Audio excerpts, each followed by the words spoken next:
नहीं सर जी, income from business बड़ी काम की बात है, टू द पॉइंट बातें मैंने आपके साथ करनी है और हमेशा की तरह बस आपने फोकस्ड रहना है, फोकस्ड रहना है। आपने मेक श्योर करना है कि आप कोई बात निकलने ना दें। बात समझ आ रही है ओके, बात नहीं समझ आ रही उसे नोट करें, बाद में पूछें। सर जी, इनकम फ्रॉम बिजनेस की सबसे पहली बात यह है कि बिजनेस और एम्प्लॉयमेंट में फर्क होता है। बिजनेस में आप अपना काम कर रहे होते हैं, आपकी फिक्स्ड इनकम नहीं होती, जबकि एम्प्लॉयमेंट में टाइम भी फिक्स होता है और इनकम भी फिक्स होती है। एग्जामिनेबल नहीं थी ये बात की और फारिग किया इसको। दूसरे नंबर पे इनकम फ्रॉम बिजनेस में क्या शामिल है?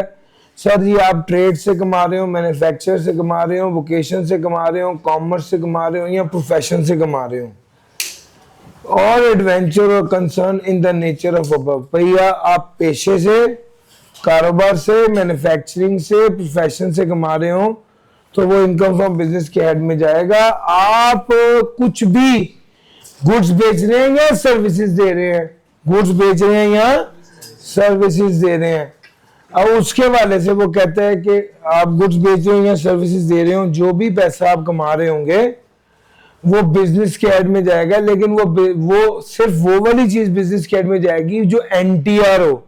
अगर कुछ एफटीआर होगा तो वो इनकम फ्रॉम बिजनेस के हेड में नहीं जाएगा। अगर आपने कोई प्रॉपर्टी किस्तों पर दी हुई है, any income from the hire or lease of tangible movable property, कोई प्रॉपर्टी किस्तों पर दी हुई है तो वो भी इनकम फ्रॉम बिजनेस में फॉल करेगी।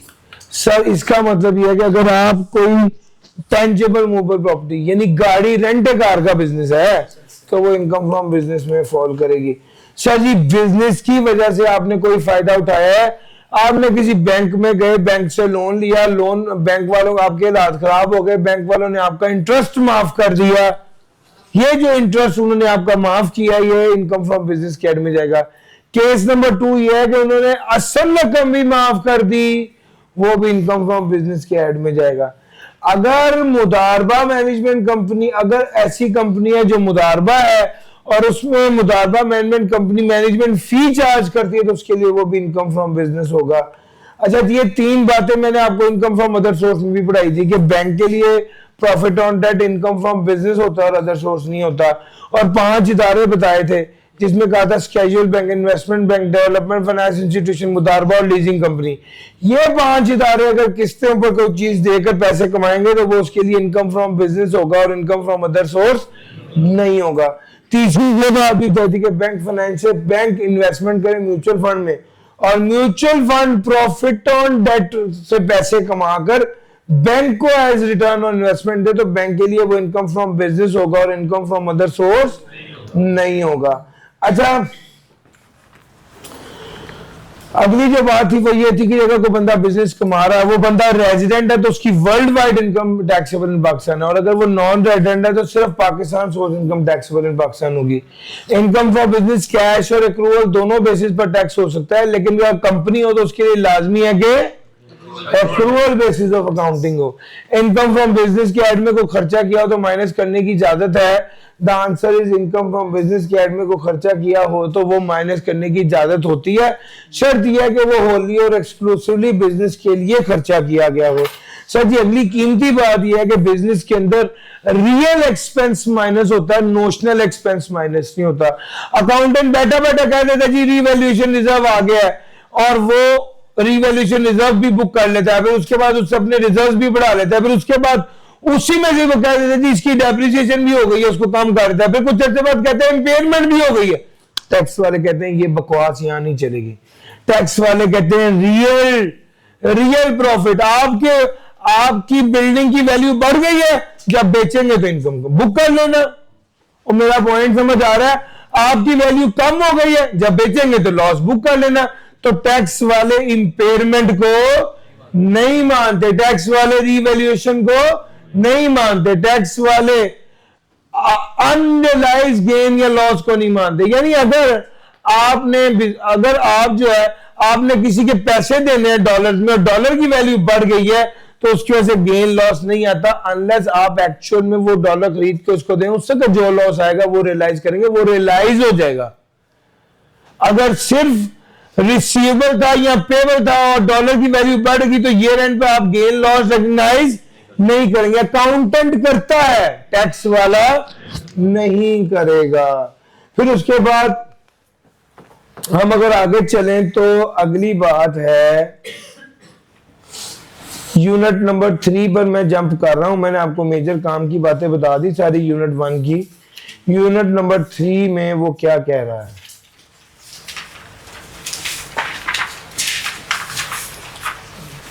यूनिट नंबर 3 वो कहता है सबसे पहली बात यह है कि आपके पास कैश बेसिस की ऑप्शन भी है और अक्रूवल बेसिस की ऑप्शन भी है। कैश बेसिस ऑफ अकाउंटिंग की ऑप्शन भी है और अक्रूवल बेसिस ऑफ अकाउंटिंग की ऑप्शन भी है। A person's income chargeable to tax shall be computed in accordance with the method of accounting regularly employed by such person. A company shall account for income chargeable to tax under the head income from business on accrual basis, while other person may account for such income on cash or accrual basis. Sir ji, आप cash basis हैं, आप accrual basis हैं, दोनों की option आपके पास है। जो काम करना है रेगुलर बेसिस पर करें। बोर्ड के पास पावर है, किसी भी पर्सन को कह सकता है या क्लास ऑफ पर्सन को कह सकता है कि आपने कैश बेसिस पे चलना है या एक्रूअल बेसिस पर चलना है। और अगली बात उसने ये कही है कि an application may be made by the person to the commissioner for the change in the person method of accounting in writing। वो कहता है अगर कोई बंदा चाहता है वो कैश से एक्रूअल या एक्रूअल से कैश की तरफ आ जाए तो कमिश्नर को दरखास्त देगा। कमिश्नर अगर मुतमईन हो गया तो उसको इजाजत दे देगा कैश से एक्रूअल या एक्रूअल से रिसीट बेसिस पर। और जब वो कैश से एक्रूअल या एक्रूअल से रिसीट बेसिस पर जाएगा तो इस चीज का बहुत ख्याल रखे कहीं एक इनकम को 2 बार बुक ना कर ले या एक एक्सपेंस को 2 बार डिडक्ट ना कर दे। Cash basis of accounting. Sir ji, cash basis का मतलब है कि जितने पैसे वसूल किए वो इनकम और जितने पैसे पे किए वो एक्सपेंस। और एक्रूअल बेस का मतलब है जितने पैसे कमाए वो इनकम, चाहे रिसीव किए या रिसीवेबल थे, और जितने पैसे खर्च किए वो एक्सपेंस, चाहे पे किए या पेबल थे। इन दोनों में ये फर्क है। क्या आप समझा जाएगा तब पैसे पेबल हुए हैं सर जी जब अमाउंट रिलायबली मेजरेबल थी और आपकी लायबिलिटी ही को पे करेंगे तो फिर ये पेबल बुक हो जाएगा, एक्सपेंस बुक हो जाएगा। और जब आपका राइट एस्टेब्लिश हो गया कि आप रिसीव करेंगे तो ये आपका रिसीवेबल बुक हो जाएगा, यानी आपकी इनकम बुक हो जाएगी। सर जी अगली बात आपके साथ मैंने इनकम फ्रॉम प्रॉपर्टी में की थी कि एक एक्सपेंस आपने किया, उसकी एंट्री कर दी पेबल के तौर पे। जिस साल वो एक्सपेंस किया और वो एज डिडक्शन ला हुआ, अगला साल गुजरा, उससे अगला साल गुजरा, उससे अगला साल गुजरा, यानी 3 साल गुजर गए, आपने अभी तक वो पे नहीं किया तो उससे अगला साल दोबारा क्या हो जाएगा, रिवर्स हो जाएगा और दोबारा इनकम में शामिल हो जाएगा।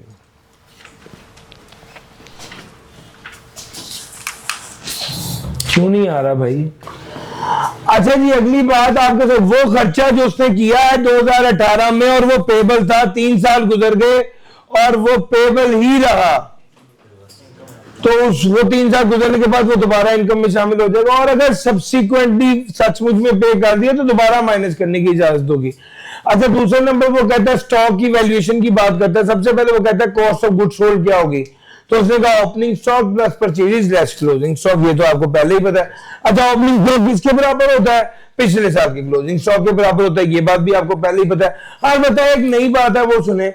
वो कहते हैं भैया अगर आपका कारोबार बिल्कुल नया नया शुरू हुआ है तो ओपनिंग स्टॉक किसके बराबर होगा, अकाउंटेंट कहता है 0 के बराबर होगा, लेकिन टैक्स वाला कहता है ये 0 नहीं होगा।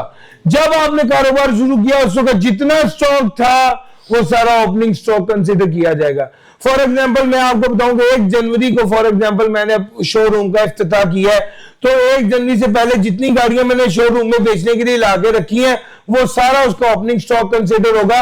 और दूसरे नंबर पे ये बात है कि जिस दिन मैंने गाड़ी शोरूम में लाके रखी उस दिन की फेयर मार्केट वैल्यू ट्रीट की जाएगी ओपनिंग स्टॉक के वैल्यू के तौर पे। समझ गए सर जी? उसके बाद आ गया क्लोजिंग स्टॉक। क्लोजिंग स्टॉक तो आपको पहले ही पता है, लोअर ऑफ कॉस्ट और एनआरवी।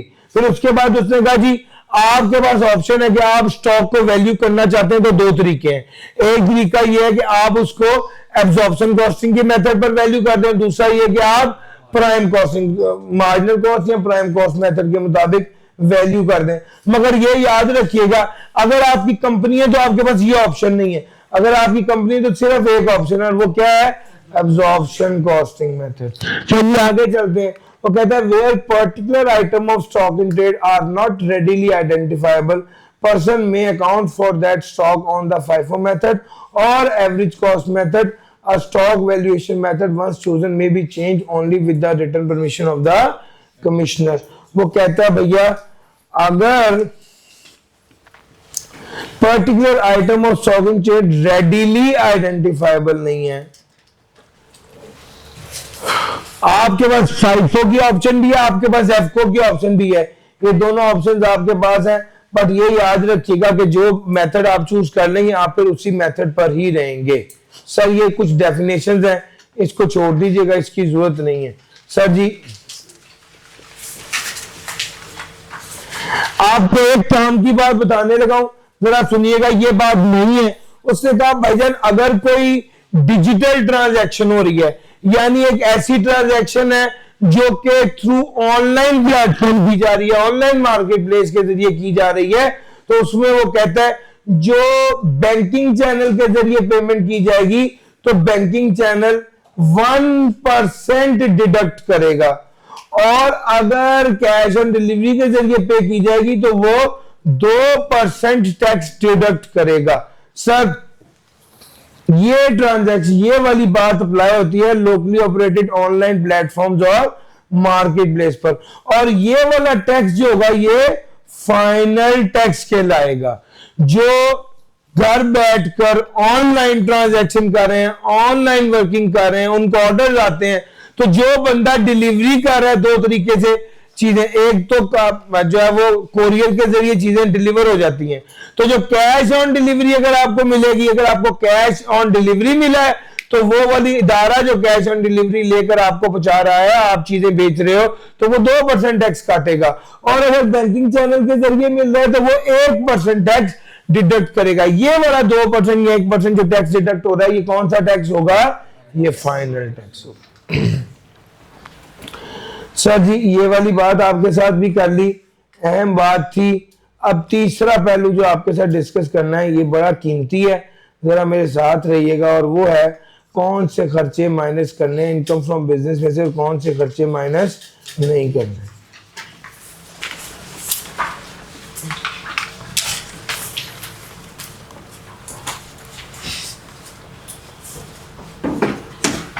याद रखिएगा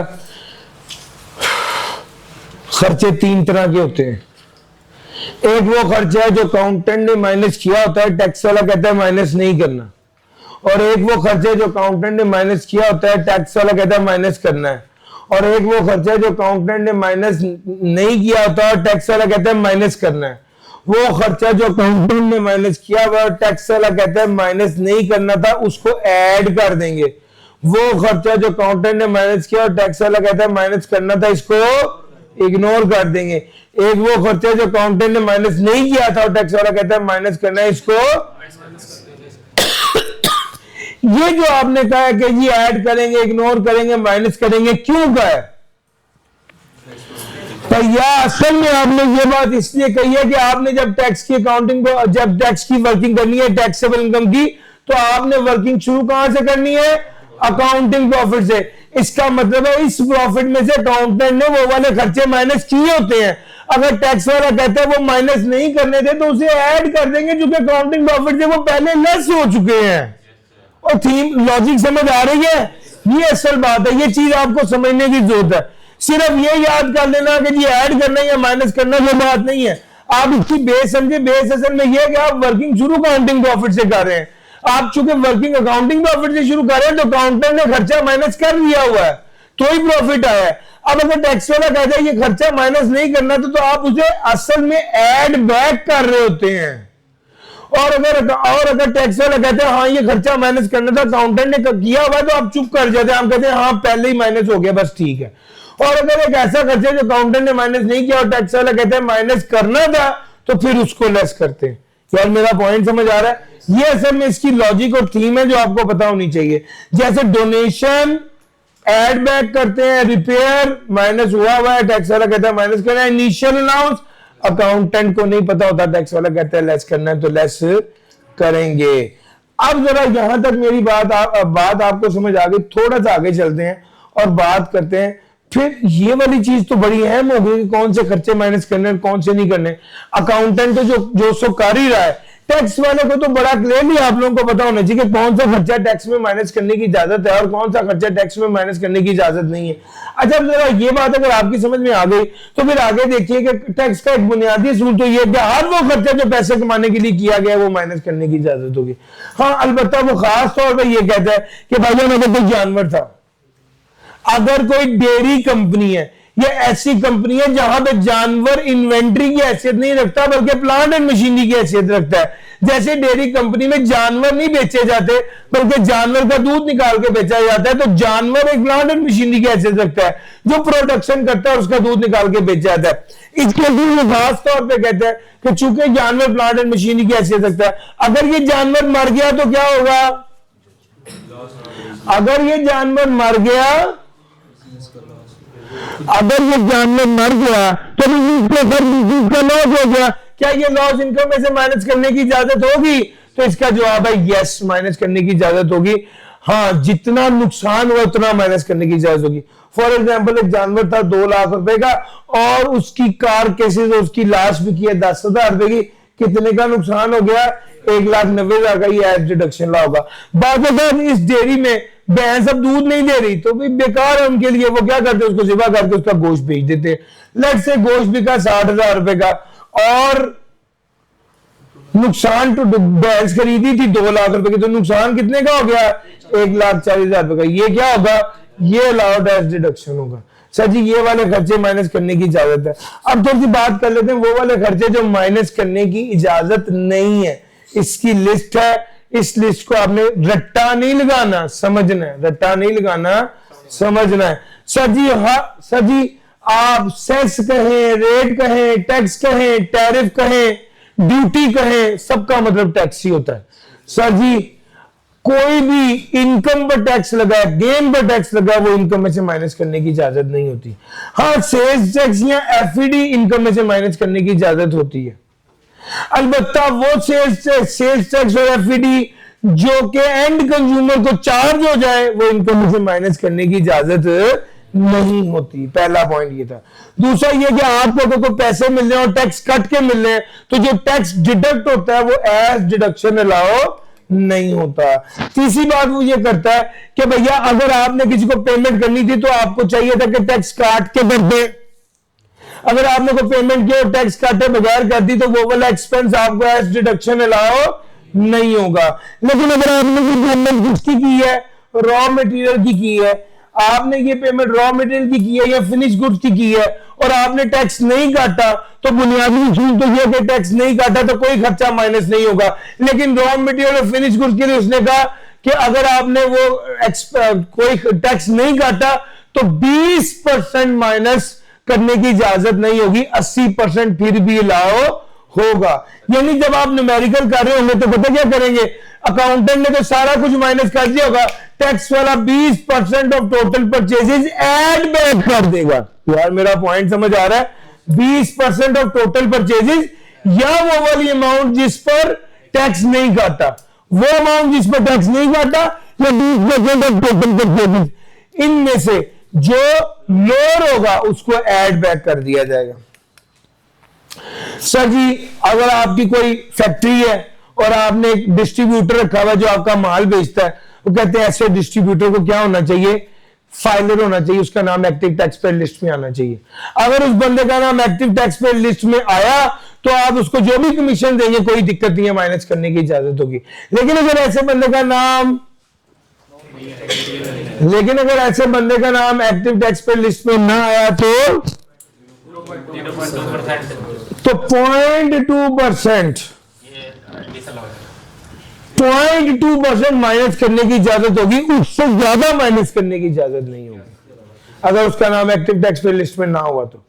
अच्छा, आपने ये 6 खर्चे जब कर रहे हैं, सैलरी दे रहे हैं, रेंट दे रहे हैं, ब्रोकरेज दे रहे हैं, प्रॉफिट ऑन डेट दे रहे हैं, पेमेंट नॉन रेजिडेंट को कर रहे हैं, पेमेंट फॉर सर्विस और fee paid by the person, ये 6 खर्चे अगर आप कर रहे हैं जिसके वाले से आपको टैक्स डिडक्ट करना चाहिए था और आपने टैक्स डिडक्ट नहीं किया, ये खर्चे जो आप कर रहे हैं जिसके वाले से आपको टैक्स डिडक्ट करना चाहिए था और आपने टैक्स डिडक्ट नहीं किया, तो ये इनकम में से माइनस करने की इजाजत नहीं होगी। यानी वो टैक्स आपको काट के पेमेंट करनी चाहिए, अगर आपने टैक्स नहीं काटा तो वो खर्चा एज डिडक्शन अलाउ नहीं होगा।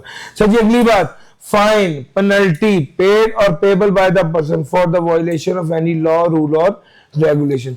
कोई भी फाइन या पेनल्टी है, कोई भी फाइन या पेनल्टी है कानून की खिलाफ वर्जी करने पर आपको लगी है तो माइनस करने की इजाजत नहीं होगी। सर जी आपका जाती खर्चा, बिजनेस का नहीं, जाती खर्चा माइनस करने की इजाजत नहीं होगी। सर जी एंटरटेनमेंट का खर्चा माइनस करने की इजाजत नहीं होगी। हाँ उसने एक लिमिट बता दी है, अगर इसके अंदर हुआ तो माइनस करने की इजाजत होगी। आप मुल्क से बाहर गए हैं और किसी ट्रांजैक्शन के हवाले से गए हैं तो वो खर्चा माइनस होगा, या आप मुल्क से बाहर गए और हेड ऑफिस का एक्सपेंस है तो ये खर्चा माइनस होगा, या आपने फॉरनर्स को कस्टमर या सप्लायर पर खर्चा किया माइनस होगा, या क्लाइंट आपकी बिजनेस प्रेमिसेस में आया आपने खर्चा किया माइनस होगा, या आपकी मीटिंग है डायरेक्टर्स एम्प्लॉय या शेयर होल्डर की जो खर्चा किया वो माइनस होगा, या opening of the new branches है जो खर्चा किया वो माइनस होगा। ये सारे खर्चे माइनस करने की इजाजत होगी। अलबत्ता इससे बियॉन्ड कोई खर्चा हुआ तो माइनस नहीं होगा।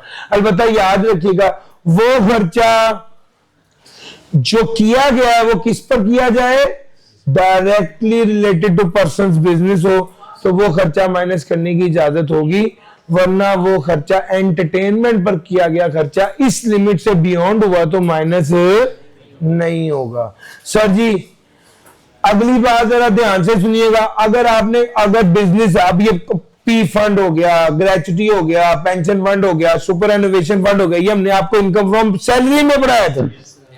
सर जी सैलरी में आप मुलाजिम थे, आप लेने वाले थे, हम उस हिसाब से बात करते। यहां पर बिजनेस है, बिजनेस में आप अपने मुलाजमों को दे रहे हैं तो ये एक्सपेंस है। यार याद रखना जब इनकम होती है तो ये देखना होता है कि टैक्स लगेगा या नहीं, जब एक्सपेंस होता है तो क्या देखना होता है, एज डिडक्शन अलाउ होगा या नहीं होगा। सर जी अब आप बिजनेस कर रहे हैं, अब आप कॉन्ट्रीब्यूट कर रहे हैं पी फंड में, सुपर एनोवेशन में, ग्रेचुटी में, पेंशन में, तो क्या वो माइनस करने की इजाजत होगी। उसने कहा दो शर्तें हैं, शर्त नंबर 1 वो रिकॉग्नाइज्ड हो, और शर्त नंबर 2 अफेक्टिव अरेंजमेंट हो कि जब पेमेंट की जाए तो टैक्स काट के की जाए। अगर ये दोनों शर्तें पूरी हुई तो वो खर्चा माइनस करने की इजाजत होगी, वरना माइनस करने की इजाजत नहीं होगी। अगर सुपर एनोवेशन फंड और पेंशन फंड वालों को पैसे दिए और उसमें 50% से ज्यादा कंट्रीब्यूशन एम्प्लॉयर का है तो वो माइनस नहीं होगा, 50% तक माइनस होगा। सर जी अगर आपने कोई पैसे रिजर्व में डाल दिए तो वो एक्सपेंस थोड़ी है, इनकम में से माइनस नहीं होगा। अगर आपकी पार्टनरशिप है और आपने पार्टनर को कोई profit on debt, brokerage commission या सैलरी दी है तो वो वाला खर्चा माइनस करने की इजाजत नहीं होगी।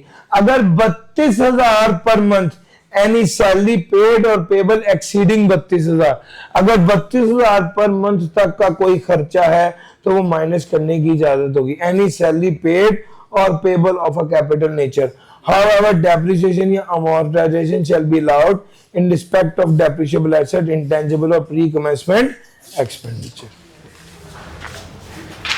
सर जी आपने गाड़ी खरीदी है, गाड़ी खरीदने पर जो खर्चा हुआ वो माइनस नहीं होगा, उसकी डेप्रिसिएशन माइनस होगी। वो कहता है डेप्रिसिएशन माइनस होगी, लेकिन अगर आपने जो पेमेंट किया वो टैक्स काटे बगैर कर दिया तो वो डेप्रिसिएशन भी माइनस नहीं होगी।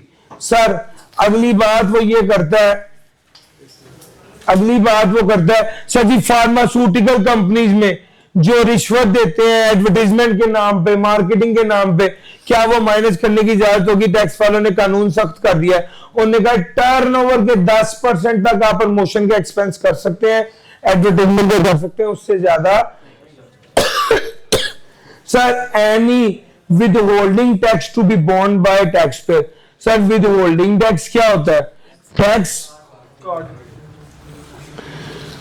आपने अपने मुलाजिम का टैक्स अदा कर दिया वो भी एक्सपेंस एज डिडक्शन अलाउ होगा। इसके अलावा कोई भी टैक्स अगर आपने अदा किया तो कंपनी को एज डिडक्शन अलाउ नहीं होगा। सर जी आपने कोई खर्चा किया है, उसका सबूत आपके पास नहीं है, उसकी रसीद आपसे गुम गई है तो वो खर्चा माइनस करने की इजाजत नहीं होगी। सर जी अगली बात है, मैंने इस पूरे सब सेक्शन को ना जो है वो करके मर्ज करके एक निचोड़ आपके साथ शेयर करने लगा हूं।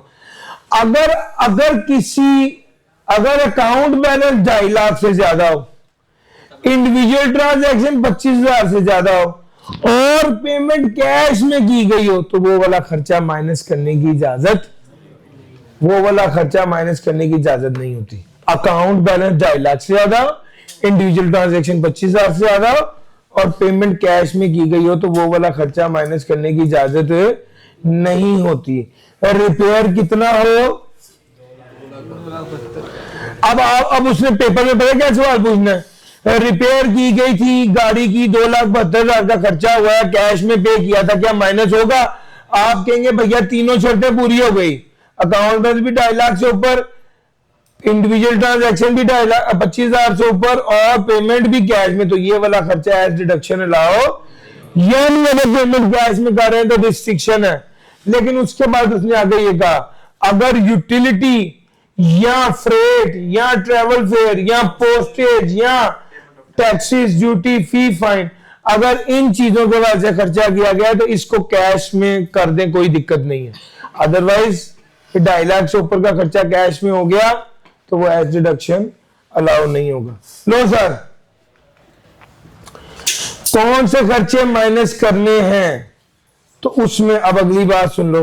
वो कहता है अगर आपने परचेजेस की हैं किसी ऐसे बंदे से जिसका एनटीएम नहीं बना हुआ तो फिर वो वाला खर्चा आपको, वो वाला खर्चा 10% खर्चा आपको माइनस करने की इजाजत नहीं होगी। यानी 100 रुपए की परचेजेस की हैं तो आपको 90 रुपए माइनस करने की इजाजत होगी, पूरा 100 माइनस करने की इजाजत नहीं होगी। लेकिन अगर आप जिस बंदे से परचेज कर रहे हैं वो खुद किसान है तो वो तो रजिस्टर्ड नहीं होता, फिर ये वाला रूल अप्लाई नहीं होगा। लेकिन अगर वो कोई मिडिल मैन है तो उस पर ये वाला रूल अप्लाई होगा। एग्जांपल मैंने यहां पर दी है, एक शुगर मैन्युफैक्चर करने की फैक्ट्री है, ये नई बात है, ये ध्यान से समझें, ये पहले नहीं थी। एक शुगर मैन्युफैक्चर करने की फैक्ट्री है, एक मिडिल मैन है और एक शुगर केन ग्रोअर है। अच्छा, जो शुगर केन ग्रोअर है उससे अगर आपने डायरेक्टली खरीदा है तो उस पर कोई मसला नहीं है, लेकिन अगर आपने मिडिल मैन से खरीदा तो मिडिल मैन का एनटीएन होना जरूरी है। अगर मिडिल मैन का एनटीएन ना हुआ तो आप जितने का खरीदेंगे उसका 10% आपको माइनस करने की इजाजत नहीं होगी। सर जी अगली बात, सर जी एफबीआर वाले कहते हैं अपने आप को रजिस्टर कराएं एफबीआर के साथ, अपनी पॉइंट ऑफ सेल मशीन को एफबीआर के साथ इंटीग्रेट करें ताकि जब आप एंट्री कर रहे हो वो सेम टाइम पे एफबीआर के रिकॉर्ड में भी आए। अच्छा, एफबीआर वाले इस बात पर बड़ा जोर दे रहे हैं। अब एफबीआर वालों ने कहा ठीक है, जो बंदा ये बात नहीं मानेगा उसको सेलिंग एक्सपेंस माइनस करने की इजाजत नहीं होगी, उसको सेलिंग एक्सपेंस माइनस करने की इजाजत नहीं होगी। और उसके बाद का जो सेलिंग एक्सपेंस माइनस करने, जो एक्सपेंस माइनस करने की इजाजत नहीं होगी वो 8% से ज्यादा नहीं होंगे, यानी 92% फिर भी माइनस करने की इजाजत होगी। टोटल एक्सपेंसेस के 8% से ज्यादा नहीं होगा। तो भाई आप ये देखेंगे कि आपका एक्चुअल एक्सपेंस क्या है और जो टोटल डिडक्शन है उसका 8% क्या है। इन दोनों में से जो लोअर होगा वो डिसअलाउ होगा, बाकी फिर भी अलाउ होगा। मैंने इसकी भी एग्जांपल आपके साथ शेयर की हुई है कि भैया जैसे सेल थी 1,000 रुपए की, एक्सपेंस था 500 रुपए, सेलिंग एक्सपेंस था 50 रुपए और प्रॉफिट आ गया। पॉइंट ऑफ सेल अगर इंटीग्रेट नहीं किया तो क्या होगा? उसने कहा जो अकाउंटिंग प्रॉफिट है, उसने कहा सेलिंग एक्सपेंस माइनस करने की इजाजत, यही पढ़ा है ना, सेलिंग एक्सपेंस माइनस करने की इजाजत नहीं होगी। तो सेलिंग एक्सपेंस तो एड बैक कर देंगे। अलबत्ता उसने अगली शर्त भी लगाई, ये सेलिंग एक्सपेंस ज्यादा से ज्यादा कितना हो सकता है जो माइनस करने की इजाजत नहीं होगी? एक्सपेंस के 8%, यानी एक तो लिखेंगे सेलिंग एक्सपेंस और एक तो लिखेंगे एक्चुअल एक्सपेंस का 8%। इन दोनों में से जो लोअर होगा वो ऐड हो जाएगा। यार मुश्किल तो नहीं लग रहा, इन दोनों में से जो लोअर होगा वो ऐड हो जाएगा। 450 + 40 तो ये 490 बन जाएगा। मुश्किल तो नहीं लग रहा?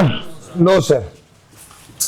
तो ये मैंने आपको वो वाली बात भी बता दी कि एक्सपेंस का सेलिंग एक्सपेंस माइनस करने की इजाजत नहीं होगी और जो एक्सपेंस माइनस करने की इजाजत नहीं होगी उसका मैक्सिमम वो कितना होगा? टोटल एक्सपेंसेस का 8%। ठीक हो गया? उनको दोनों को आपस में कंपेयर करेंगे और जो इजाफी जो लोअर होगा उसे ऐड बैक कर देंगे। नो सर, कौन से खर्चे माइनस करने की इजाजत नहीं होती, ये तो आपसे डिस्कस कर ली। अब अगला पॉइंट है, कौन से खर्चे माइनस करने की इजाजत होती है। रिसर्च का खर्चा माइनस करने की इजाजत होती है, रिसर्च का खर्चा माइनस करने की इजाजत होती है। इसमें क्या बात कही है, बात काम की है कि वो रिसर्च हो रही हो पाकिस्तान में, वो रिसर्च कहां हो रही हो, पाकिस्तान में हो रही है, किस मकसद के लिए हो रही हो, बिजनेस के लिए हो रही है, तो वो वाला खर्चा माइनस करने की इजाजत है। अब यहां पर उसने एक बात और कही, आप वो खर्चा खुद भी कर रहे हैं, ऐसा भी हो सकता है आप किसी इदारे को कहेंगे वो रिसर्च कर दे, वो वाला खर्चा भी माइनस करने की इजाजत है। और आप वो रिसर्च करने के लिए अगर कोई डेप्रिशिएबल एसेट खरीदते हैं तो वो माइनस करने की इजाजत नहीं होगी। आप वो रिसर्च करने के लिए कोई इमूवेबल प्रॉपर्टी खरीदते हैं तो वो माइनस करने की इजाजत नहीं होगी। आप वो रिसर्च करने के लिए रिसर्च कर रहे हैं किसी नेचुरल डिपॉजिट पे कि वो एग्जिस्ट करता है या नहीं, कहां एग्जिस्ट करता है, कितना एग्जिस्ट करता है, किस क्वालिटी का नेचुरल डिपॉजिट है, अगर इन चीजों के लिए सर्च कर रहे हैं तो वो वाला खर्चा माइनस करने की इजाजत नहीं होगी। एम्प्लॉय ट्रेनिंग एंड फैसिलिटीज, इसमें वो अगली बात ये करता है कि भैया अगर आपने अपने एम्प्लॉय को या उनकी डिपेंडेंट्स को अस्पताल में ट्रेनिंग दिलाई है या एजुकेशनल इंस्टीट्यूशन में ट्रेनिंग दिलाई है तो वो वाला खर्चा माइनस करने की इजाजत होगी। अगर आपने एम्प्लॉयज को किसी फेडरल प्रोविंशियल या लोकल गवर्नमेंट के मंजूर शुदा इदारे से इंडस्ट्रियल वर्कर को ट्रेनिंग कराई है तो वो वाला खर्चा माइनस करने की इजाजत होगी। तीसरा पॉइंट बड़ा कीमती इसलिए कि आपका एम्प्लॉय ना भी हो, सिर्फ पाकिस्तान का सिटीजन हो और आप उसको ट्रेनिंग दिला दे किसी ऐसी स्कीम से जो कि अप्रूव बाय बोर्ड है तो वो वाला खर्चा माइनस करने की इजाजत होगी। सर अगली बात, क्या प्रॉफिट ऑन डेट माइनस करने की इजाजत होती है? जितना डेट बिजनेस के लिए इस्तेमाल हुआ है उतना प्रॉफिट ऑन डेट माइनस करने की इजाजत होगी। दूसरे नंबर पे क्या, लीज रेंटल्स, जो किस्तें आप अदा करते हैं वो माइनस करने की इजाजत होती है। यस, लीज रेंटल्स माइनस करने की इजाजत होती है। बड़ी ध्यान से लीज की बात तवज्जो से सुन लेना, मैं आपको एक ही बात में सब कुछ कवर करने लगा हूं लीज से रिलेटेड जो आपके पूरे सिलेबस में है। सर जी लीज की बात जब भी आएगी तो याद रखिएगा लीज में दो तरह के लोग होते हैं, एक लेसर और एक लेसी। लेसर वो है जो चीजें किस्तों पर दे रहा है और लेसी वो है जो चीजें किस्तों पर ले रहा है। तो भैया लेसर और लेसी, अच्छा अगर लेसी की बात करें तो उसमें वो कहता है कि एक तरफ अकाउंट्स की बात है और एक तरफ टैक्स की बात है। अगर अकाउंटिंग की बात करें तो डेप्रिसिएशन लेस नहीं हुई, इंटरेस्ट एक्सपेंस। सर जी अकाउंटेंट क्या करता है, अकाउंटेंट कहता है उस चीज, फॉर एग्जांपल अली इमरान ने गाड़ी किस्तों पर लिया बैंक से, तो अली इमरान बिजनेस के लिए वो गाड़ी इस्तेमाल करे तो अली इमरान के इनकम फ्रॉम बिजनेस में से डेप्रिसिएशन माइनस होगा, इंटरेस्ट एक्सपेंस माइनस होगा, अकाउंटेंट माइनस करेगा। टैक्स वाला कहता है क्या कर रहे हो, अली इमरान गाड़ी का मालिक है ही नहीं, गाड़ी का मालिक तो बैंक है, तो अली इमरान तो सिर्फ ये लीज रेंटल माइनस कर सकता है। अब जब आप अकाउंटिंग प्रॉफिट से न्यूमेरिकल कर रहे होते हो तो आप कहां से वर्किंग करते हो, अकाउंटिंग प्रॉफिट से। जो अकाउंटिंग प्रॉफिट वाले ने किया पहले उसको रिवर्स कर दो, डेप्रिसिएशन को भी ऐड कर दो और इंटरेस्ट को भी, और जो टैक्स वाले कह रहे हैं उसको क्या कर दो। यार मेरा पॉइंट समझ आ रहा है, ये एडजस्टमेंट 6 से 8 बार पास पेपर्स में आई है और अब भी आनी है। और सर मेरा पॉइंट समझ आ रहा है, जो अकाउंटेंट ने किया उसे रिवर्स करना है, जो टैक्स वाला ने किया उसे इनकॉर्पोरेट करना है। अच्छा दूसरे नंबर पे लेसर की बात कर लेते हैं। लेसर में क्या है, अकाउंटेंट क्या करता है, वो इंटरेस्ट इनकम ऐड करता है। टैक्स वाला कहता है भाई लेसर को तुम मालिक हो, तुम लीज रेंटल्स को क्या करो, ऐड करो, डेप्रिसिएशन को क्या करो, लेस करो। और सर समझ आ रहा है, तो अगर मैं न्यूमेरिकल्स की बात करूं तो अकाउंटिंग प्रॉफिट से शुरू करेंगे, लीज रेंटल को ऐड करेंगे, डेप्रिसिएशन को लेस कर देंगे और इंटरेस्ट एक्सपेंस को लेस कर देंगे। इंटरेस्ट इनकम को, सॉरी ये है ना दोस्त, इंटरेस्ट इनकम, इसको नहीं भाई अकाउंटेंट ने ऐड किया हुआ है, हमने इसको पुट्ठा करना है, रिवर्स कर देना, ठीक हो गया। हमने अकाउंटेंट ने जो किया हमने उसको उलट कर देना ना। अच्छा ये टैक्स वाला कहते हैं डेप्रिसिएशन लेस करो, हमने लेस की, इनिशियल अलाउंस भी लेस किया, डेप्रिसिएशन भी लेस की। दूसरे नंबर पे लीज रेंटल ऐड कर दी, उसमें नहीं आ रहा है, ये न्यूमेरिकल में आपने करना है।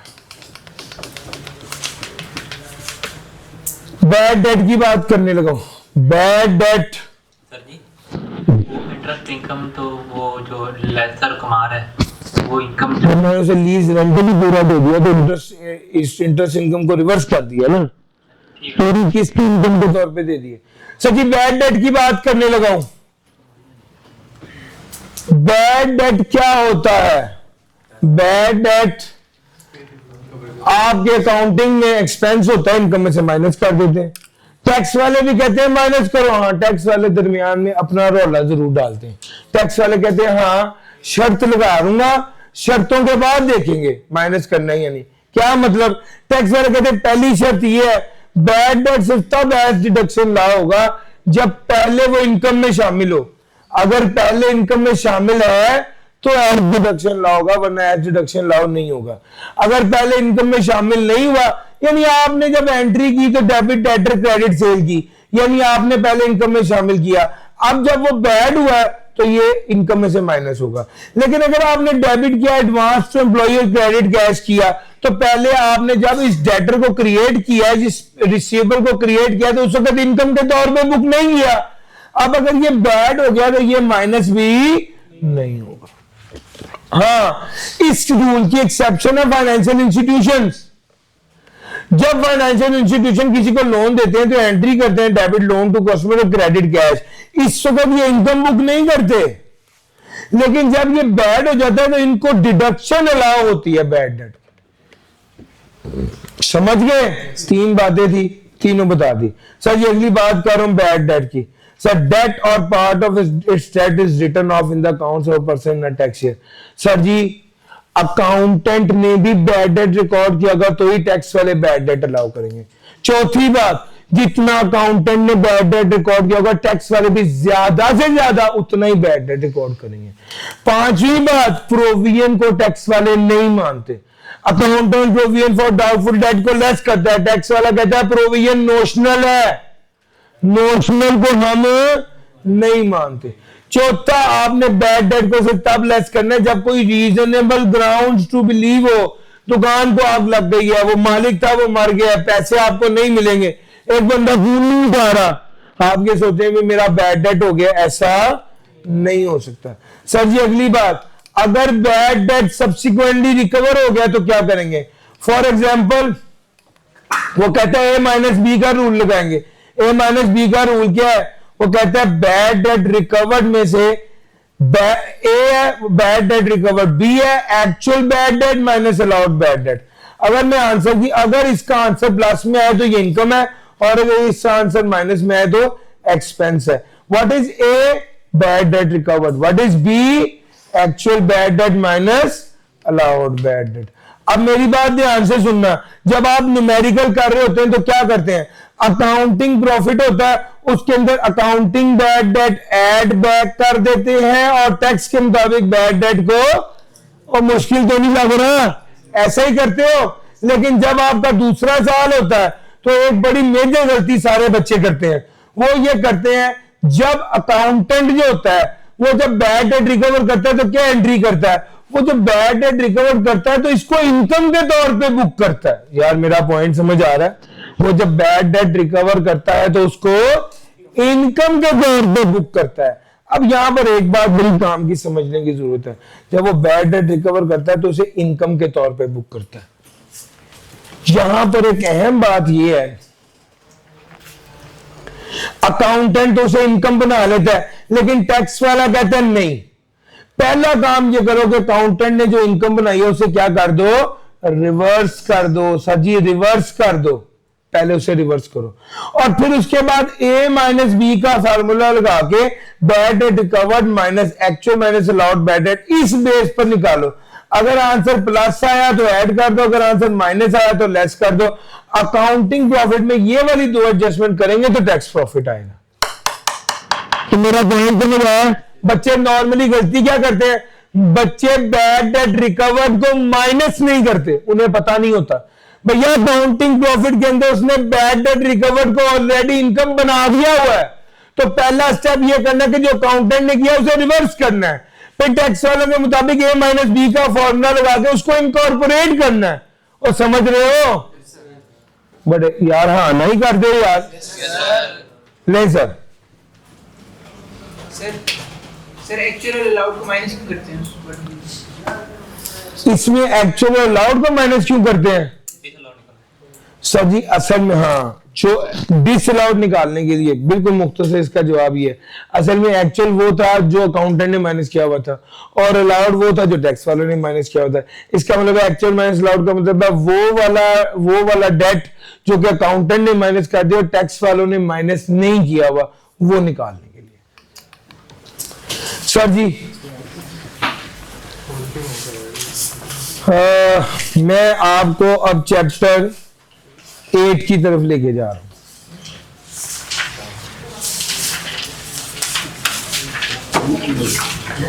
सर डेप्रिसिएशन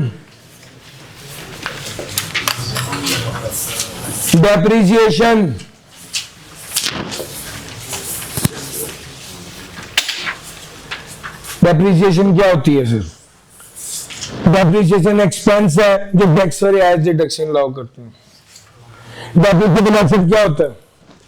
वो एसेट जो बिजनेस के लिए इस्तेमाल हो रहा है, उसकी यूजफुल लाइफ 1 साल से ज्यादा और वेयर एंड टेयर की वजह से उसकी वैल्यू कम होती हो, वो डेप्रिसिएबल एसेट होता है। सर अगली बात, डेप्रिसिएशन किस तरह कैलकुलेट करते हैं? टैक्स वाले WDV के मुताबिक करते हैं, रिटर्न डाउन वैल्यू के मुताबिक डेप्रिसिएशन को कैलकुलेट करते हैं।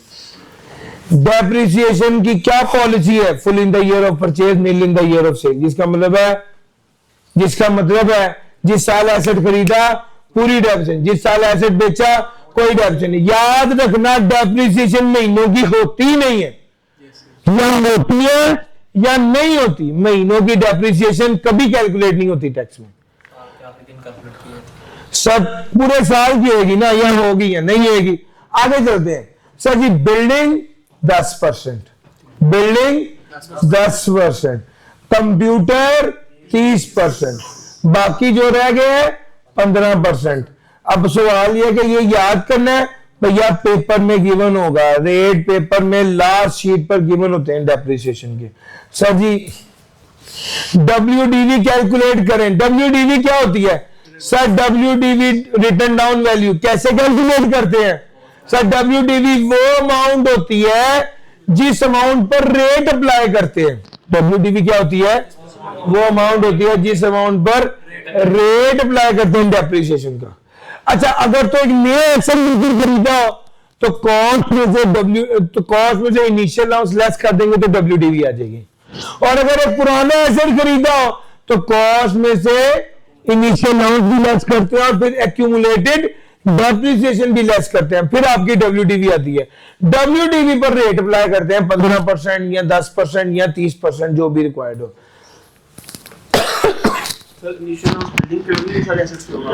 इनिशियल अलाउंस सिर्फ एलिजिबल डेप्रिसिएबल एसेट पर होता है। अभी बात करता हूं इनिशियल अलाउंस की भी। अच्छा, जरा एक कॉन्सेप्ट है छोटा सा, वो सुन लो। 2023 में क्या हुआ? 2023 में हमने एक एसेट खरीदा, उसकी डेप्रिसिएशन चार्ज की। 2024 में क्या हुआ? आपको टैक्स वालों ने कह दिया आपकी इनकम ही एग्जेम्प्ट है। अब जब आपकी इनकम एग्जेम्प्ट है तो आप सुकून में आ गए, आपने कहा ठीक है इनकम एग्जेम्प्ट है। अब सवाल है कि 2025 में क्या होगा? वो कहता है 2025 में WDV कैसे निकालेंगे? क्या ये वाला 90 ये 2025 में आ जाएगा? तो इसका जवाब है नहीं। 2025 में WDV ऐसे कैलकुलेट करेंगे जैसे पिछले साल नॉर्मली डेप्रिसिएशन चार्ज की गई। यार मेरा पॉइंट समझ आ रहा है? 2025 में WDV ऐसे निकालेंगे जैसे पिछले साल नॉर्मली डेप्रिसिएशन चार्ज की गई है। हालांकि पिछला साल तो एग्जाम था और डेप्रिसिएशन माइनस नहीं की गई, लेकिन उससे अगले साल की WDV ऐसे निकालेंगे जैसे पिछले साल की डेप्रिसिएशन चार्ज की गई है। सर जी अगला कॉन्सेप्ट सुन लीजिए। Total depreciation can not be more than cost. ये तो सुना हुआ, यस और नो जी? अगर सेल प्रोसीड WDV से ज्यादा हो तो गेन आएगा, टैक्सेबल होगा। सेल प्रोसीड WDV से कम हो तो लॉस आएगा और एज डिडक्शन अलाउ होगा। लीज रेंट, जो लीज एसेट होते हैं उसकी डेप्रिसिएशन किसको अलाउ होती है? लेसर को उसकी डेप्रिसिएशन अलाउ होती है और वो लीज रेंटल में से वो डेप्रिसिएशन माइनस कर सकता है। दो जगहों पर एक कॉन्सेप्ट आया, वो मैं आपको अब बताने लगा हूं। वो ये है, अगर एक एसेट पार्टली फॉर बिजनेस और पार्टली फॉर नॉन बिजनेस इस्तेमाल हो रहा हो, यानी 1 मिलियन का एसेट था और उसकी डेप्रिसिएशन थी 10% के हिसाब से 1 लाख रुपए, पार्टली बिजनेस के लिए इस्तेमाल हुआ है, पार्टली बिजनेस के लिए इस्तेमाल नहीं हुआ, यानी 1 लाख की डेप्रिसिएशन थी, 60,000 बिजनेस के लिए इस्तेमाल हुआ, 40,000 बिजनेस 60% बिजनेस के लिए इस्तेमाल हुआ, 40% बिजनेस के लिए इस्तेमाल नहीं हुआ, यानी 60% डेप्रिसिएशन माइनस होगी, 40% डेप्रिसिएशन माइनस नहीं होगी। यानी ये मैंने उर्दू में एक जुमला लिखा हुआ है, जितने परसेंट एसेट बिजनेस में इस्तेमाल होगा उतने परसेंट डेप्रिसिएशन माइनस होगी या चार्ज होगी। अच्छा, आप दूसरी बात सुनिएगा, WDV ऐसे कैलकुलेट करेंगे जैसे कि एसेट सारे का सारा बिजनेस के लिए इस्तेमाल हो रहा था। इसका मतलब ये कि अगर 9 लाख रुपए का एसेट है, बाकी रह गया ना 9 लाख, 60% बिजनेस के इस्तेमाल हो रहा है, 40% बिजनेस के लिए इस्तेमाल नहीं हो रहा। डेप्रिसिएशन कैलकुलेट की 90,54,000 माइनस होगा और 36,000 माइनस नहीं होगा। यानी WDV ऐसे कैलकुलेट करेंगे जैसे कि एसेट सारे का सारा बिजनेस के लिए इस्तेमाल होता। अब तीसरी बात कीमती है, अगर बाद में ये एसेट हमने बेच दिया 9,80,000 रुपए का, तो WDV में ऐड कर देंगे डेप्रिसिएशन नॉट अलाउड। WDV में क्या कर देंगे? ऐड बैक कर देंगे डेप्रिसिएशन नॉट अलाउड। आपके पास पेपर में एक अब्बास के नाम से सवाल है, मुझे अटेंड बताइए, 14 क्वेश्चन है अब्बास के नाम से आपकी बुक में, न्यूमेरिकल में मुझे बताइएगा। 14 क्वेश्चन है आपके न्यूमेरिकल में, चैप्टर के बाद न्यूमेरिकल है ना। ऑटम 21 सर जी, उसमें ये वाला कॉन्सेप्ट उसने टेस्ट किया।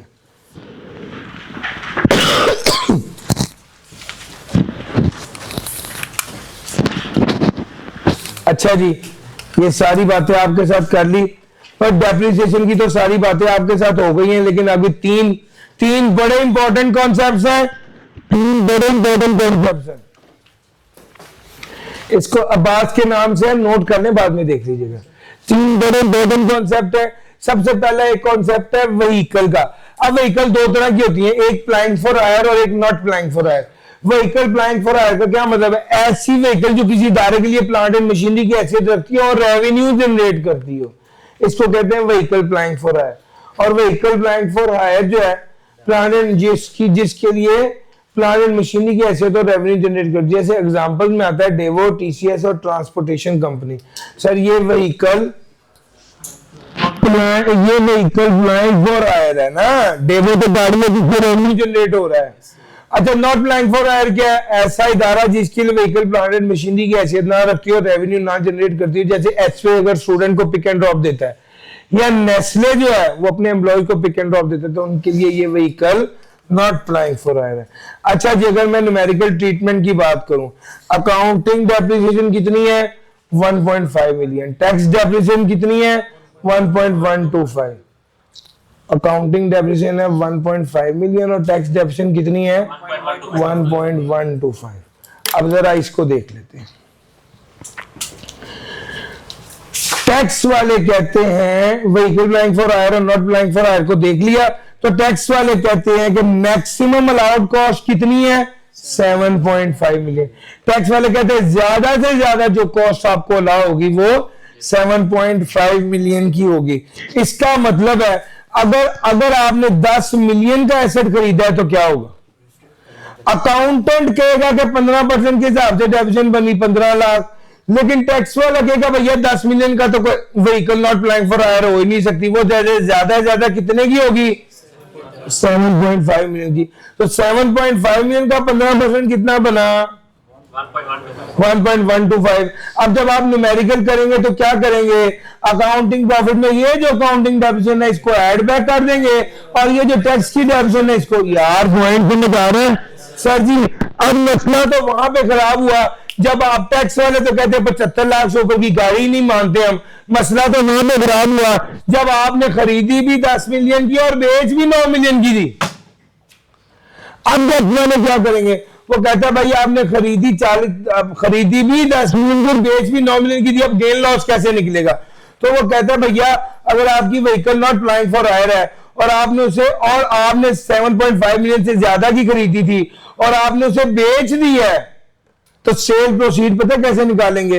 वो कहता है सेल प्रोसीड निकालेंगे allowed cost over actual cost into cell proceed, allowed cost over actual cost into cell proceed. और WDV ऐसे निकालेंगे जैसे उस गाड़ी की कॉस्ट 7.5 मिलियन होती है।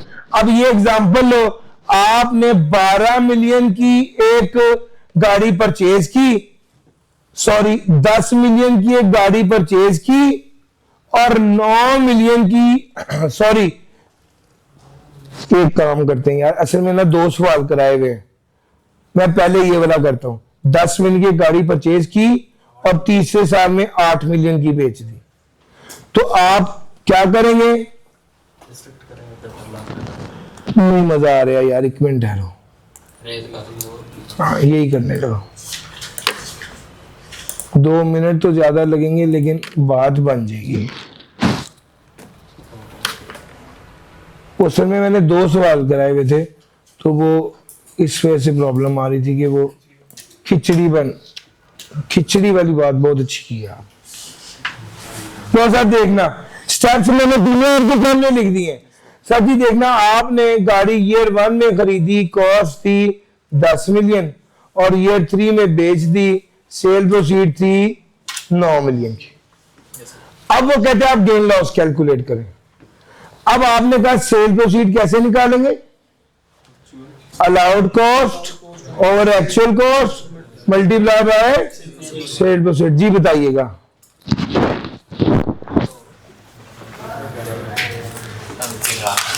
WDV कैसे निकालेंगे? कॉस्ट कितनी थी? 7.5 जी कितना है? 6.5। आपने WDV निकालनी है, कॉस्ट के ज्यूम करने 7.5 मिलियन। ये 1 की डेप्शन कितनी है? 1.125। ये 2 की डेप्शन कितनी है? 0.956। ये 3 में तो आपने बेच दिया था, तो WDV कितनी होगी? तो भैया ईयर 3 में आपने बेच दिया था ना, तो ईयर 3 की डेप्रिसिएशन तो नहीं होगी। WDV बताइए क्या होगी बड़े भाई? 5.4 कर दूं? सर गेन आया लॉस आया? कितने का?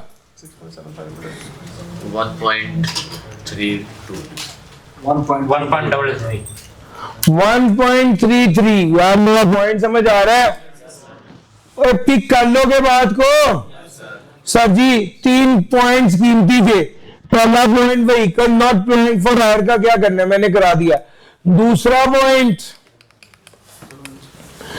अगर इमूवेबल प्रॉपर्टी को बेचा है, अगर इमूवेबल प्रॉपर्टी को बेचा है, cell proceed greater than cost है, तो क्या करेंगे? अगर इमूवेबल प्रॉपर्टी को बेचा और cell proceed greater than cost है, तो क्या करेंगे? कॉस्ट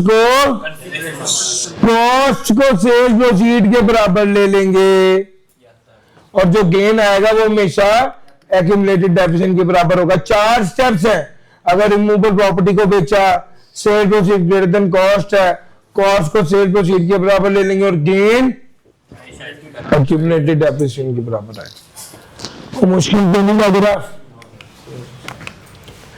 सर जी तीसरी बात, depreciable asset exported out of Pakistan. Depreciable asset exported out of Pakistan, ये तीसरी बात है। अगर आपने डेप्रिशिएबल एसेट एक्सपोर्ट कर दिया तो क्या होगा? सर उसने कहा लेट्स से डेप्रिशिएबल एसेट और आपने एक्सपोर्ट कर दिया है, तो आपने अब सेल प्राइस में तब्दील करना है। इससे पीछे इमूवेबल प्रॉपर्टी थी ना, उसकी cell proceed greater than cost थी, तो आपने कॉस्ट को तब्दील किया था। यहां पे डेप्रिशिएबल एसेट को आप एक्सपोर्ट कर रहे हो, तो आपने सेल प्राइस को तब्दील करना है। किसके बराबर ले जाना है? कॉस्ट के। गेन किसके बराबर आएगा? एक्यूमुलेटेड डेप्रिसिएशन के बराबर आएगा। इमूवेबल प्रॉपर्टी को बेचा, cell proceed greater than cost है, तो भी गेन एक्यूमुलेटेड डेप्रिसिएशन के बराबर आएगा। और अगर डेप्रिशिएबल एसेट और आपने एक्सपोर्ट किया तो भी गेन एक्यूमुलेटेड डेप्रिसिएशन के बराबर आएगा। दोनों में फर्क यह है कि जब इमूवेबल प्रॉपर्टी थी तो आपने कॉस्ट को तब्दील किया था, जब डेप्रिशिएबल एसेट की एक्सपोर्ट थी तो आपने सेल प्रोसीड को तब्दील किया था। लो सर, ये सारी बातें मैंने आपसे बता दी। सर डेप्रिशिएबल एसेट 2 तरह के होते हैं, एक को कहते हैं एलिजिबल डेप्रिशिएबल एसेट और एक को कहते हैं other depreciable asset. Eligible depreciable asset क्या होते हैं? छोड़ें यार, इसकी बात नहीं करते। बात कर लेते हैं कौन एलिजिबल डेप्रिशिएबल एसेट नहीं होते। Vehicle not plying for hire eligible depreciable asset नहीं है। Furniture and fixture eligible depreciable asset नहीं है। Plant and machinery use previously in Pakistan eligible depreciable asset नहीं है। Plant and machinery deduction allowed for entire cost eligible depreciable asset नहीं है। Immovable property eligible depreciable asset नहीं है। Sir vehicle not plying for hire, furniture and fixture, plant and machinery used in Pakistan and previously in Pakistan, plant and machinery deduction allowed for entire cost or immovable property। ये जो eligible asset furniture आया हुआ यहाँ पर भी आया हुआ है, ये दोनों एलिजिबल है ना, ये एलिजिबल डेप्रिशिएबल एसेट नहीं है। हाँ है उसमें फर्नीचर आया हुआ नहीं आया हुआ सर, ये भी यही लिखा हुआ है बड़े भाई।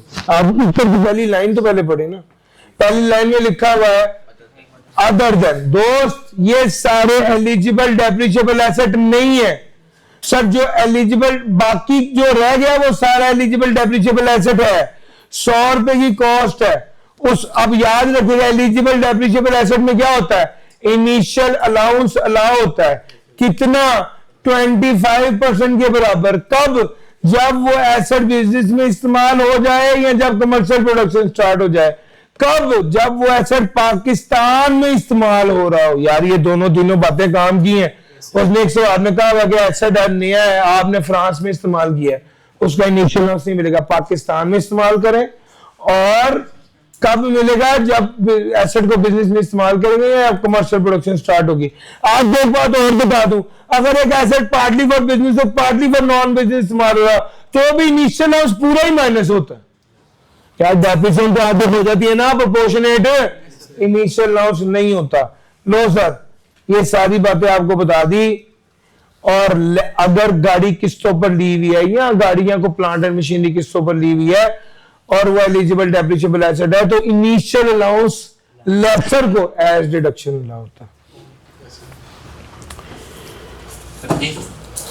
एक लैंड जो है वो नॉन डेप्रिशिएबल है, लेकिन डेप्रिशिएशन की वो डेफिनेशन में लिखा है एक अनइम्प्रूव्ड लैंड होती है और एक इम्प्रूव्ड लैंड होती है। स्ट्रक्चर इम्प्रूवमेंट लिखा हुआ है, बिल्कुल लिखा हुआ है। वो एग्जामिनेबल बहुत ज्यादा नहीं करने पर टाइम शॉर्ट था तो मैंने इसको स्किप किया है। क्लास के बाद बात कर लीजिए।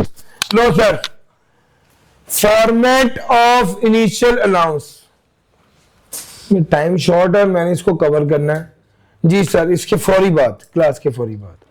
सर जी ये वाली बात, जो बातें ज्यादा कीमती है मैं जरा वो बता दूं। ओपनिंग WDV है, डिस्पोजल की बात। आपके पास जब भी बातों करना वो आपको ओपनिंग WDV दे देते हैं और उसके बाद वो आपको कहता है कि डेप्रिसिएशन निकालो। यही अब्बास वाले सवाल में जो ऑटम 21 में सवाल है उसमें भी यही वाली हरकत उसने की है। आपके पास जब भी ओपनिंग WDV आ जाए तो आपने सबसे पहले जो डिस्पोजल है उसको लेस करना है, फिर उसके बाद जो परचेजेज है उसको ऐड करना है, लेकिन फौरी नहीं। पहले देखना है ये परचेज एलिजिबल डेप्रिशिएबल एसेट है या अदर डेप्रिशिएबल एसेट है। क्योंकि अगर ये परचेज एलिजिबल डेप्रिशिएबल एसेट होगा तो इनिशियल अलाउंस लेस करने के बाद आपने ऐड करना है, और अगर ये परचेज अदर डेप्रिशिएबल एसेट होगा तो एज इट इज आपने क्या कर देना है, ऐड कर देना, और जो फाइनल अमाउंट बनेगी उस पर डेप्रिसिएशन का रेट लगना।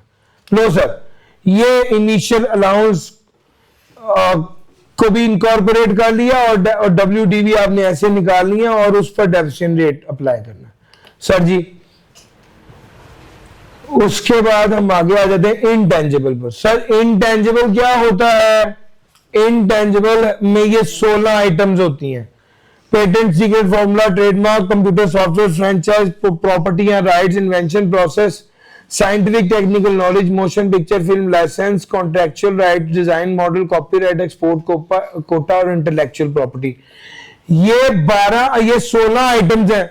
लफ्ज इसमें मींस लिखा हुआ है, इसका मतलब ये है कि भाई ये 16 आइटम्स ही इनटेंजिबल में आएगी। याद रखना, इनटेंजिबल एसेट सिर्फ टैक्स वाले तब मानते जब आप एक्चुअल में पैसे देते हो।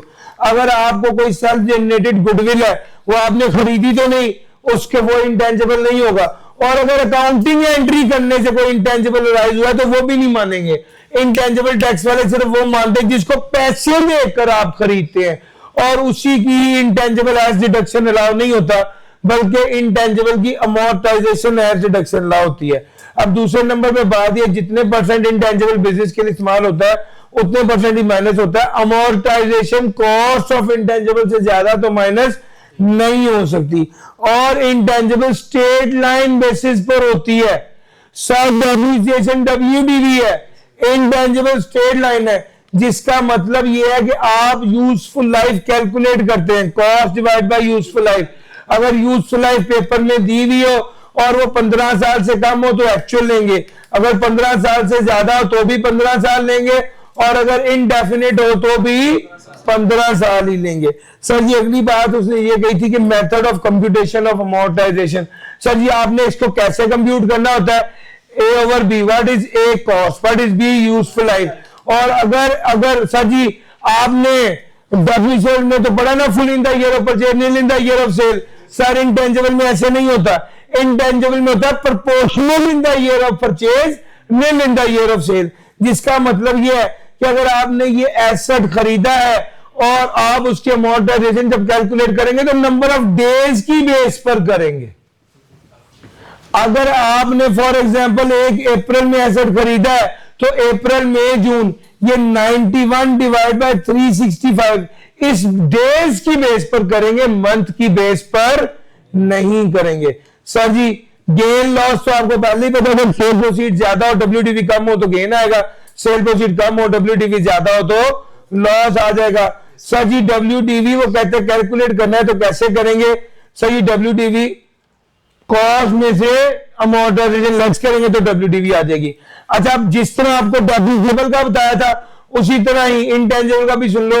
अगर एक इंटेंजिबल पार्टली बिजनेस में इस्तेमाल हो रहा है, पार्टली बिजनेस में इस्तेमाल नहीं हो रहा, तो जितने परसेंट इंटेंजिबल बिजनेस में इस्तेमाल हो रहा है उतने परसेंट अमोर्टाइजेशन माइनस होगी, और जितने परसेंट इंटेंजिबल बिजनेस में इस्तेमाल नहीं हो रहा उतने परसेंट अमोर्टाइजेशन माइनस नहीं होगी। अच्छा दूसरे नंबर पे WDV कैलकुलेट करेंगे तो ऐसे करेंगे जैसे ये एसेट ओनली फॉर बिजनेस इस्तेमाल हो रहा है, जिसका मतलब ये है कि WDV कैलकुलेट करते हो टोटल अमोर्टाइजेशन लेस कर देंगे।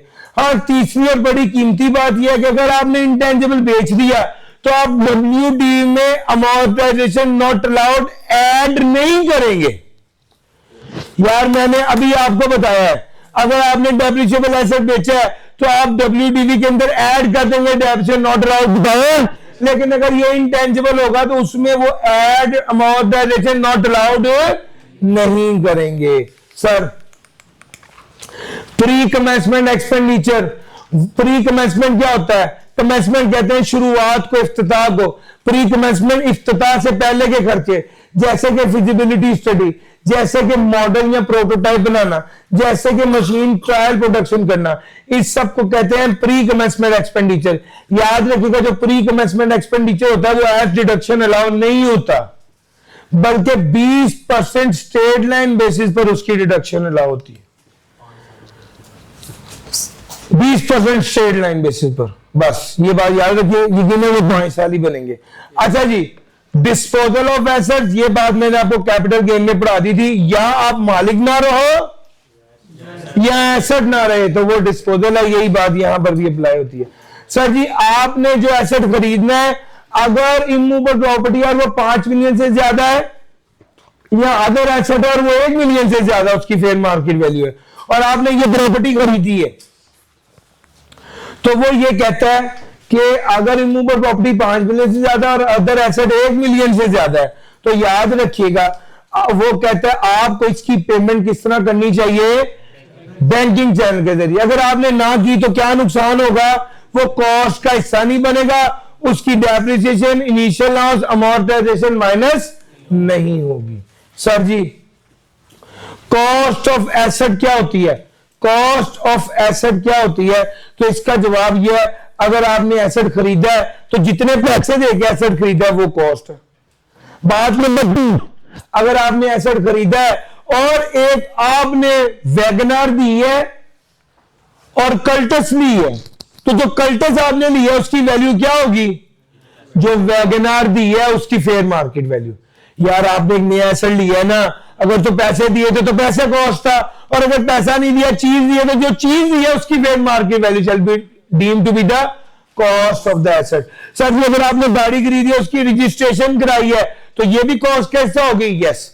अगर आपने गाड़ी खरीदी और कमीशन दी है तो ये भी कॉस्ट का हिस्सा हो गई, यस। इसको कहते हैं इंसिडेंटल एक्सपेंडिचर, ये भी कॉस्ट का हिस्सा होती है। आपने मशीन कराची में गई, कराची से लाहौर आने के जो फ्रेट चार्जेस हुए क्या वो भी कॉस्ट का हिस्सा होगी, यस। आपने गाड़ी खरीदी, गाड़ी के चारों टायर नए करवा लिए क्या ये भी कॉस्ट का हिस्सा होगा, यस। ये सारी यार ये तो काउंटिंग में भी पड़ा हुआ ना, ये सारी चीजें कॉस्ट का हिस्सा होगी। सर जी अगर आपने पर्सनल एसेट बिजनेस के लिए इस्तेमाल किया है तो ये भी बिजनेस एसेट होगा जब से वो बिजनेस में इस्तेमाल होना शुरू हुआ, और इसको किस वैल्यू पे रिकॉर्ड करेंगे, फेयर मार्केट वैल्यू पे रिकॉर्ड करेंगे। अगर आपने कोई एसेट कंस्ट्रक्ट करवाया है तो जितना खर्चा उसको कंस्ट्रक्ट कराने पर आया that should be deemed as the cost of the asset. Sir ji अगर एक गाड़ी थी, अगर एक एसेट था वो किस्तों पर था, आपने उसकी सारी किस्तें अदा कर दी, अब आप उसके मालिक बन गए तो उसे किस वैल्यू पे रिकॉर्ड करेंगे, रेजिडुअल वैल्यू पे रिकॉर्ड करेंगे। तो 2 बार ये वाला सवाल आया। सर जी अगर गाड़ी किस्तों पर ली और अभी किस्तें पूरी नहीं हुई थी और आपने क्या कर दिया, आपने प्री मेच्योर सेटलमेंट करा ली, अभी 5 साल की किस्तों पर ली थी, 2 साल गुजरे, आपने वहां पे 25 लाख देके गाड़ी मालिक बन गए। ये जो 25 लाख दिए ये बार्गेन परचेज प्राइस है और इसे क्या समझा जाएगा, इससे फिर कॉस्ट समझा जाएगा अगर आपने प्री मेच्योर सेटलमेंट कर लिए। सर जी अब ये वाली एग्जांपल जरा सुनिएगा। अगर आपने एसेट खरीदा है और एसेट खरीदा है लोन लेके, और लोन है डिनोमिनेटेड इन फॉरेन करेंसी, और अगर आपने एसेट खरीदा है लोन लेके और लोन है डिनोमिनेटेड इन फॉरेन करेंसी, और फॉरेन करेंसी का रेट बढ़ जाता है जिसकी वजह से आपकी लायबिलिटी बढ़ जाती है, जिसकी वजह से आपकी कॉस्ट या डब्ल्यूडीवी बढ़ जाती है, और उसकी वजह से आपकी डेप्रिसिएशन भी बढ़ जाएगी। यहां पे काम की बात यह है कि अगर आपने एसेट खरीदा लोन लेके, लोन डिनोमिनेटेड फॉरेन करेंसी था और डॉलर में था, लेट से डॉलर का रेट बढ़ गया तो उसकी वजह से डॉलर की लायबिलिटी बढ़ जाएगी, लायबिलिटी बढ़ गई तो एसेट की कॉस्ट बढ़ जाएगी, एसेट की कॉस्ट बढ़ गई तो डेप्रिसिएशन भी बढ़ जाएगी। सर जी ये वाली बातें इसने लिखी हुई हैं, फॉरेन करेंसी बड़ी, उल्टा भी हो सकता है, फॉरेन करेंसी कम हुई लायबिलिटी कम हो गई, डब्ल्यूडीवी कम हो गई, डेप्रिसिएशन भी कम हो गई। अच्छा अब अगली बात, ये फॉरेन करेंसी की बात है, पेपर में 1-2 बार आया हुआ है, अब भी आ सकता है। सर जी दूसरी अब अगली बात कहने लगा, vera part of asset is dispose of by the person. तो जी मैंने वॉशिंग मशीन और स्पिनर इकट्ठा खरीदा था, मैंने क्या इकट्ठा खरीदा था, वॉशिंग मशीन और स्पिनर इकट्ठा खरीदा था, कितने का, 2 लाख रुपए का। वॉशिंग मशीन अकेली है 1.5 लाख रुपए की और स्पिनर अकेला है 1 लाख रुपए का, तो मैं लगा खरीदता तो 2.5 लाख का पड़ता, मैंने इकट्ठा खरीद दिया 2 लाख रुपए का। सवाल ये के बाद में वॉशिंग मशीन मैंने 1.40 की बेच दी, अगर मैंने बाद में वॉशिंग मशीन 1.40 की बेची तो वॉशिंग मशीन की कॉस्ट क्या होगी, वो कहता है फेयर मार्केट वैल्यू की बेस पर अपोर्शन कर लेंगे, इसकी फेयर मार्केट वैल्यू 1.5 लाख, इन दोनों को जमा करें, फेयर मार्केट वैल्यू 2.5 लाख, खरीदा कितने का, 2 लाख। यार पिक कर रहे हो, मैं फेयर मार्केट वैल्यू की बेस पर अपोर्शन करके कॉस्ट निकाल रहा हूं। अच्छा अब अगली बात सुनना, मैं करता हूं लैपटॉप रिपेयर करने का काम, मैं क्या करता हूं, लैपटॉप रिपेयर करने का काम, 10 लैपटॉप्स मैंने रिपेयर दिए और उसके बदले में मैंने आपसे एक लैपटॉप ही लिया है, तो जो लैपटॉप मैंने लिया उसकी कॉस्ट क्या होगी, फेयर मार्केट वैल्यू नहीं होगी, 10 लैपटॉप को रिपेयर करने के चार्जेस के बराबर उसकी कॉस्ट होगी, 10 लैपटॉप को रिपेयर करने के चार्जेस के बराबर। वो कहता है कि अगर आपने एसेट की वैल्यू ड्राइव करनी है किसी ऐसी अमाउंट से जो चार्जेबल टू टैक्स है, तो जितनी अमाउंट पे टैक्स लगेगा वो ही उसकी कॉस्ट बनेगी। सर इसी तरह ही अगर मैंने गन्ने की 2 गाड़ियां सप्लाई की और उसके बदले में मुझे मोटरसाइकिल मिली, तो मोटरसाइकिल की कॉस्ट क्या होगी, 2 गन्ने की गाड़ियों की जो वैल्यू थी उसके बराबर। सर जी जब भी आप एसेट की कॉस्ट निकालेंगे वो आपको सवाल में बता दे कि उसने सब्सिडी दी हुई है, गवर्नमेंट ने सब्सिडी दिया, रिबेट दिया, ये कमीशन दिया है, तो एसेट की कॉस्ट में से वो ग्रांट, सब्सिडी, रिबेट, कमीशन को क्या कर देंगे, लेस कर देंगे। हाँ अगर वो लोन कह दे तो लोन नहीं लेस करना, ग्रांट सब्सिडी कहे तो वो लेस करना है। सर जी क्या समझा जाएगा, कितने पैसे वसूल किए, कंसिडरेशन रिसीव्ड क्या समझा जाएगा कितने पैसे वसूल किए? तो भैया वो कहता है कितने की चीज बिकी, जितने पैसे आपने, वो कहता है एक्चुअल और fair market value whichever is higher, उतने की चीज बिकी। वो कहता है अगर आपने वैगनर दे दी है और सिटी ली है तो वैगनर कितने की बिकी? यार मेरा पॉइंट समझ आ रहा है? वो कहता है जितनी सिटी की फेयर मार्केट वैल्यू थी उतने की वैगनर बिकी। अगर एक एसेट लॉस या डिस्ट्रॉय हो गया, यहां पर कंसीडरेशन रिसीव के वही रूल है जो कल मैंने आपको कैपिटल गेन में पढ़ाए। अगर आपका एसेट लॉस या डिस्ट्रॉय हो गया तो भाई जो इंश्योरेंस पॉलिसी से आपको पैसे मिले हैं that should be treated as consideration received. अगर मामला अदालत में चला गया तो जो अदालत ने फैसला किया वो कंसीडरेशन रिसीव समझी जाएगी, और अगर दो लोग आपस में बैठकर उन्होंने सेटलमेंट कर ली तो वो कंसीडरेशन रिसीव्ड समझी जाएगी। वो consideration receive for an asset treated as disposal of when applied to personal use or discarded or ceased to be used shall be the fair market value of the asset determined at the time it is applied to personal use. भैया अगर business की गाड़ी आपने personal use कर ली है तो क्या समझा जाएगा? बिजनेस के मुताबिक वो बिक गई है, डिस्पोज हो गई है, तो कंसीडरेशन रिसीव क्या होगी? फेयर मार्केट वैल्यू होगी। सर ये अभी मैंने थोड़ी देर पहले आपको पढ़ाया, अगर क्या हो गया वो, अब मैंने आपको ये बताया था कि अगर लीज का केस था और 5 साल गुजर गए और बैंक ने गाड़ी मुझे ट्रांसफर कर दी तो क्या समझा जाएगा? बैंक की कितने की बिकी? ये समझा जाएगा कि मैंने कितने की खरीदी? रेजिडुअल वैल्यू की। बताया क्या समझा जाएगा? बैंक की कितने की बिकी? रेजिडुअल वैल्यू की। बैंक की भी कितने की बिकी? हाँ, वो कहता है शर्त है अगर residual value plus lease rental का जो प्रिंसिपल पार्ट था वो ग्रेटर देन कॉस्ट था तो समझा जाएगा रेजिडुअल वैल्यू की बिकी। रेजिडुअल वैल्यू की बिकी अगर residual value plus lease rental का principal part must be greater than cost, equal to or greater than cost. ये पॉइंट है। अगर वॉशिंग मशीन और स्पिनर इकट्ठा बेचा तो फिर उसको अलग-अलग कर लो ना fair market value eight the time of disposal. जब खरीदा था तो fair market value eight the time of purchase लिया था, जब बेचा तो fair market value eight the time of disposal लेंगे। और सब बोर्ड इसके अलावा भी रूल्स प्रिस्क्राइब कर देता है। मैंने आपको आज क्या नहीं पढ़ाया? स्पेकुलेशन बिजनेस आपको नहीं पढ़ाया सर, उसकी मैं आपको वीडियो शेयर कर दूंगा। बाकी मेरा ख्याल है मैक्सिमम कॉन्सेप्ट मैंने आपको कवर करा दिए। डन है सर जी? नहीं सर, आज के लिए इतना ही था।